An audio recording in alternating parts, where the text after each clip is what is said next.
اهدنا الصراط المستقيم. السلام علیکم ورحمۃ اللہ وبرکاتہ۔ وعلیکم السلام ورحمۃ اللہ وبرکاتہ۔ الحمدللہ رب العالمین والصلاة والسلام علی رسولہ الکریم، اما بعد۔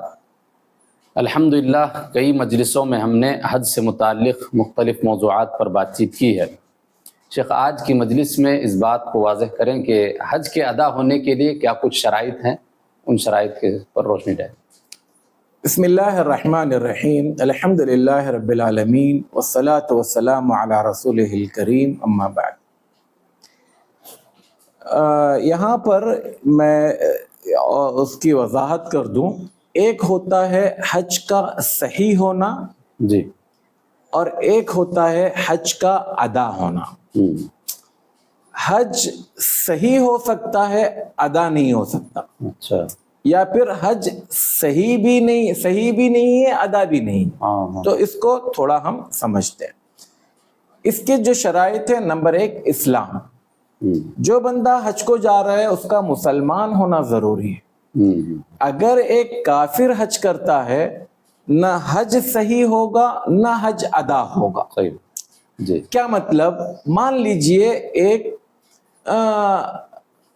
کوئی ایک لڑکا، راجو نام کا ایک لڑکا حالت کفر میں حج کر لیتا ہے اور اتفاق سے 4-6 مہینے کے بعد مسلمان ہو جاتا ہے۔ تو کیا اب اس کے مسلمان ہونے کے بعد میں تو حج کر لیا؟ نہیں بھائی، وہ آپ کا نہ حج صحیح تھا نہ ادا ہوا۔ اب مسلمان ہونے کے بعد اب آپ پر پھر سے وہ حکم لاگو ہوگا۔ اگر آپ استطاعت رکھتے ہیں تو آپ حج کریں گے، اگر استطاعت نہیں ہے تو آپ پر حج نہیں ہے۔ دوسری چیز عقل۔ ایک انسان عقل، اس کا عقل کا توازن صحیح ہونا چاہیے، پاگل نہ ہو، ذہنی توازن کھویا ہوا نہ ہو۔ اگر کسی بیوقوف کو، پاگل کو کوئی حج کے لیے لے کر جائیں تو تب بھی یہی چیز ہوگی، نہ اس کا حج ہوگا نہ ادا ہوگا نہ صحیح ہوگا، کیونکہ وہ جو کام کرے گا کچھ اس کی صحت پر اس کا کوئی صحیح چیز اس سے ادا نہیں ہوگی۔ تیسری چیز بلوغت۔ بچہ بالغ ہو جانا چاہیے، لڑکا ہو یا لڑکی۔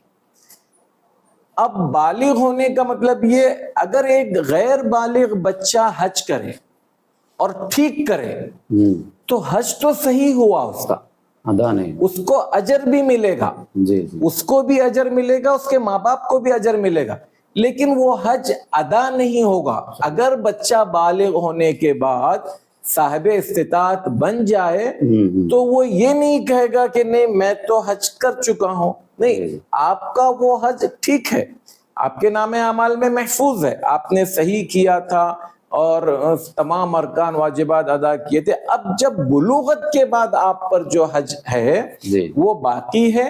جب بھی آپ استطاعت رکھیں گے تو آپ کو حج کرنا ہے۔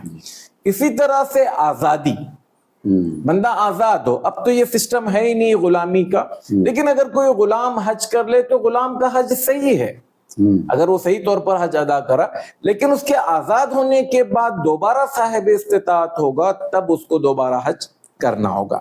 اسی طرح سے استطاعت پر ہم نے ایک ویڈیو بنایا تھا کہ بندہ صحت مند ہو، ایک بیمار آدمی حج کو جائے، ٹھیک ہے، بیمار ہونے کے باوجود بھی حج کر رہا ہے، ٹھیک ٹھاک کر سکا تو کوئی بات۔ ایک غریب آدمی حج کو جائے، ٹھیک ہے، غربت کے باوجود بندہ حج کر لے تو پیدل جائے یا جیسے بھی اس کی اپنی اس کے حساب سے وہ چلا جائے تو کوئی یہ نہیں۔ اسی طرح سے اس میں ایک چیز تھی عورت کا محرم کے ساتھ جانا۔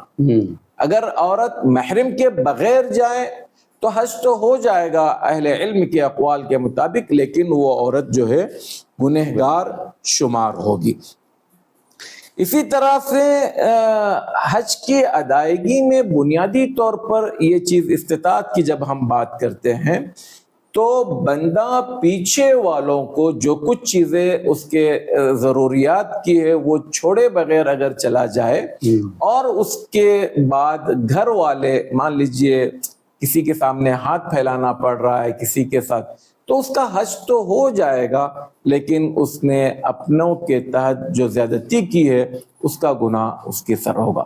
تو یہ حج کی ادائیگی کے لیے اور حج کی صحت کے لیے دو الگ الگ چیزیں۔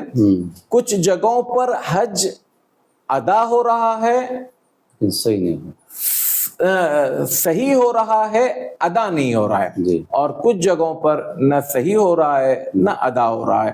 تو جہاں پر ادا نہیں ہو رہا ہے اس کو وقت آنے پر وہ ادا کرے گا۔